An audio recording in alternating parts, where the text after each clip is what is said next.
Or did cloud. All right. Hi, Neil. Hey. So this is my longtime colleague, Neil Jordan. Neil and I have worked together through 2 conservation organizations over 15 years or so.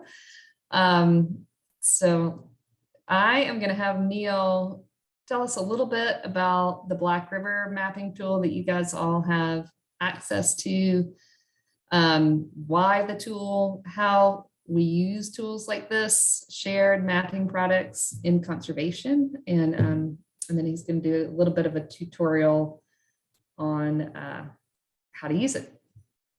All right, Neil, turn it over. Okay, great. Yeah, so the Black River tool is one of many tools that we've made publicly available to work with external partners.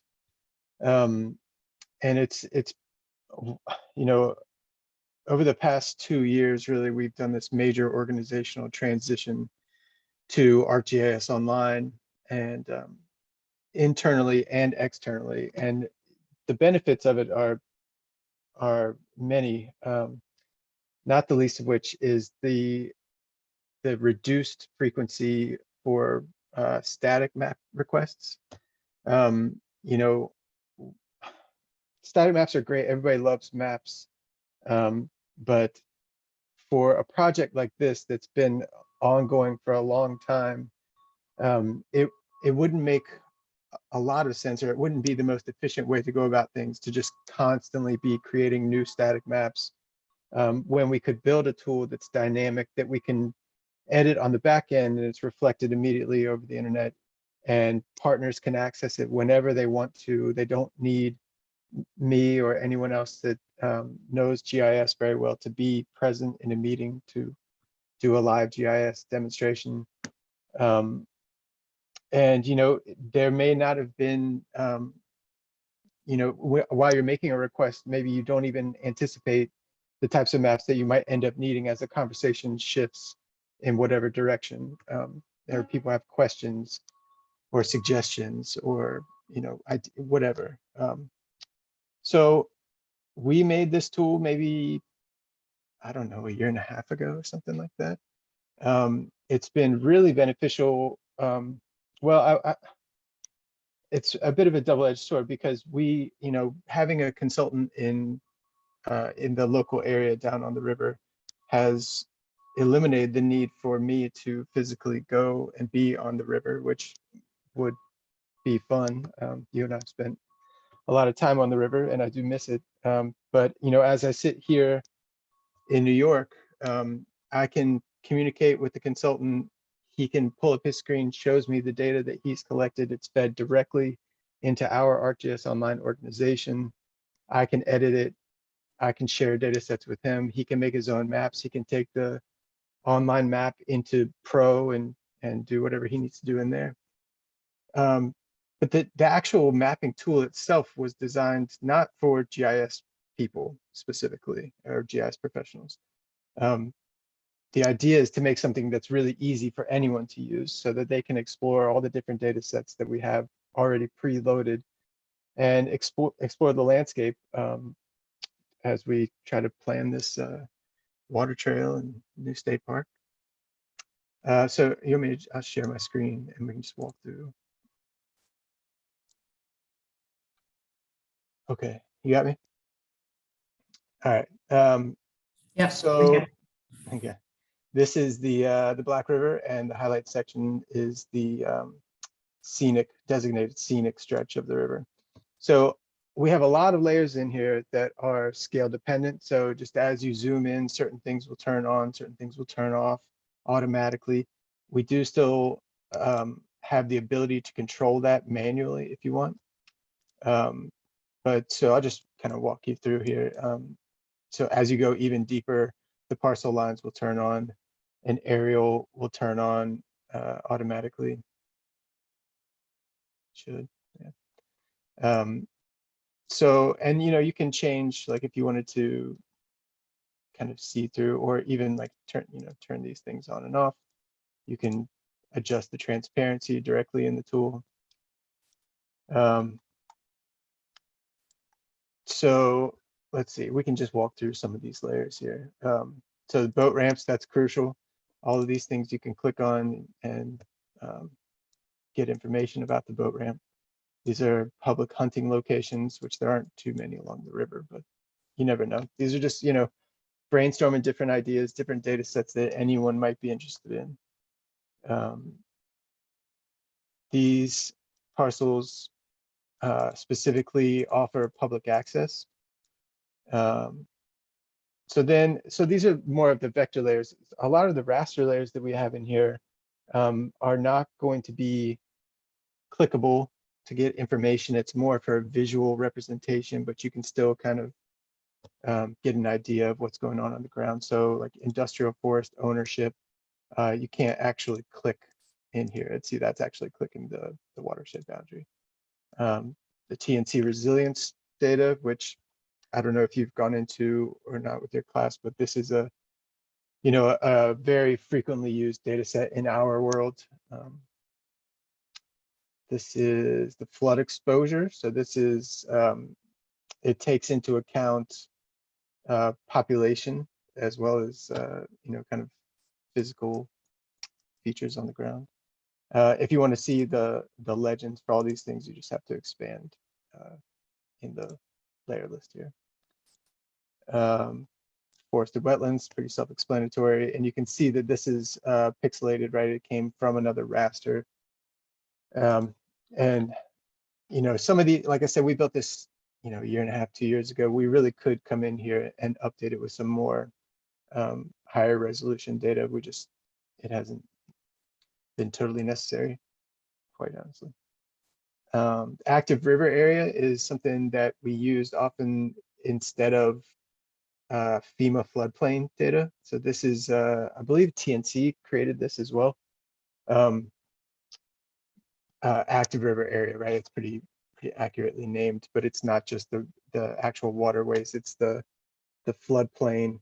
The reason that I prefer active river area as opposed to FEMA floodplains is that the floodplain data is frankly not readily available everywhere in the same, some places want money for it. It's kind of like county parcel data in my experience. And to be honest, my experience, I haven't even bothered looking for it in a really long time because I'm so used to the active river area. And we use it not just for the Black River, but in a lot of other landscapes where we work. The Conservation Bank priority model, so South Carolina specific. And again, you can expand this to see what the layers mean. So this is the state created this. But you can see, if you come in here and you've identified a parcel and it's got some of this high priority area identified by the state, then you're on the right track. And then this is the conservation blueprint. This is from the South Atlantic Landscape Conservation Cooperative. Same deal. It's just another kind of prioritization across the landscape. So these are all the different layers that we have preloaded. If somebody had some suggestions of other data sets that they wanted to include, they could either reach out directly to me and we could talk about it. And if it seemed like something that was going to be useful going forward and frequently looked at, we can add it directly to the web map that feeds the application. Or we added this option down here to where you can just add data directly from ArcGIS Online.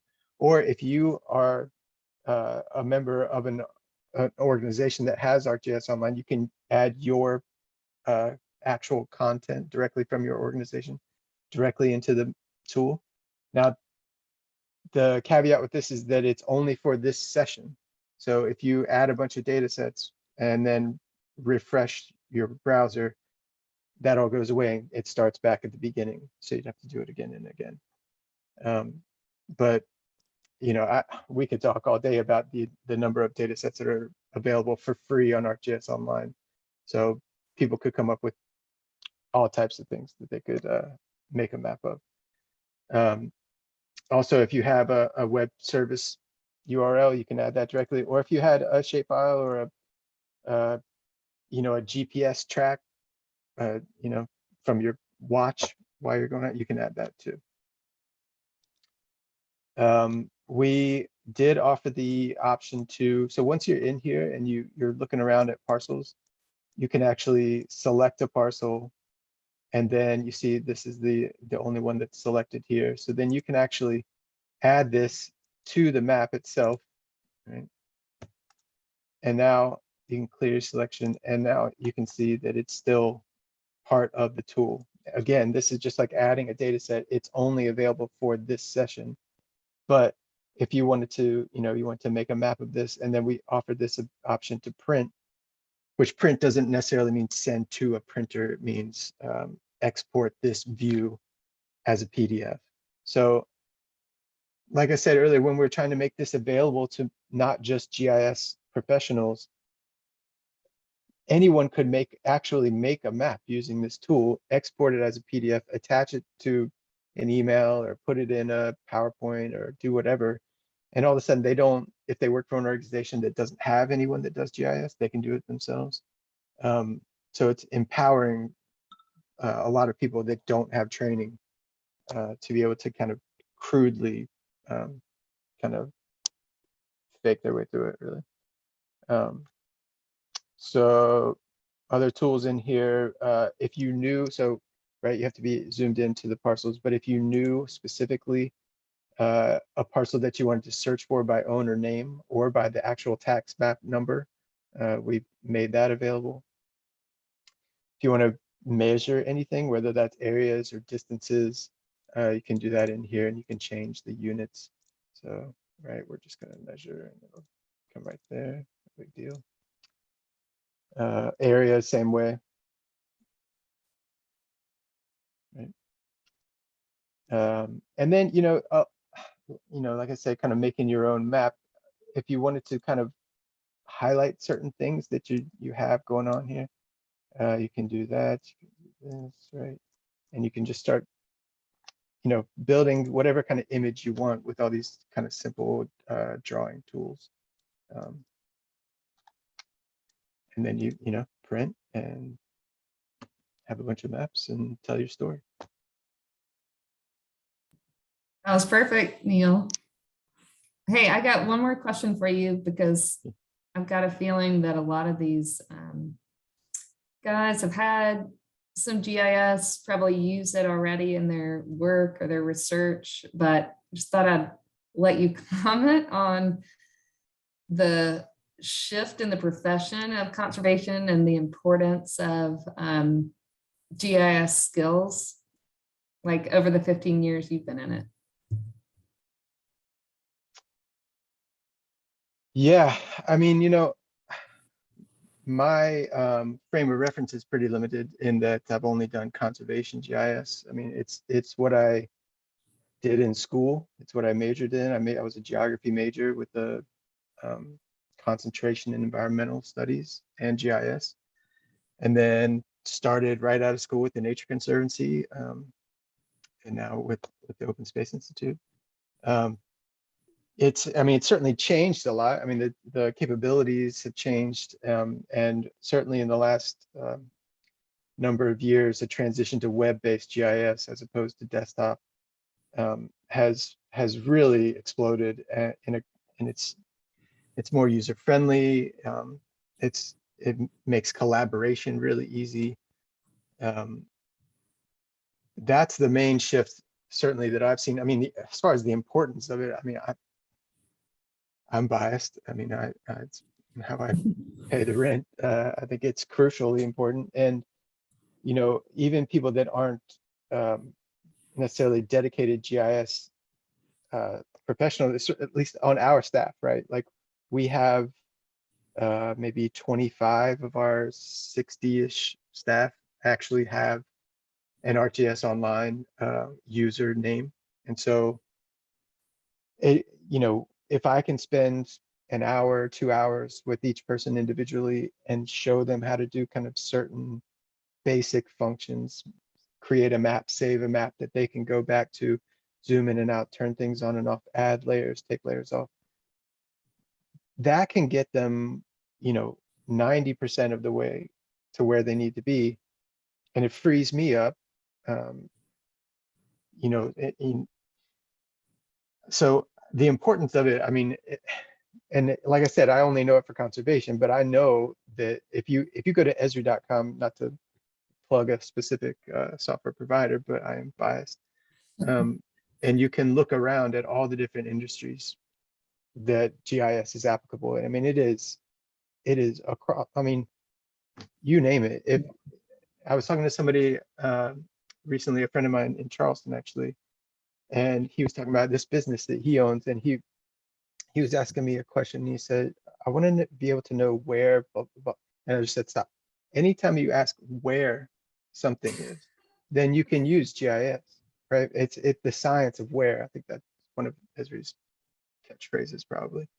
But it really is that. I mean, and his business is not, you know, it's not directly related to ours. It's but anytime you want to know where something is and how it relates to something else, you know, I mean, sky's the limit onto how many different applications you can make there.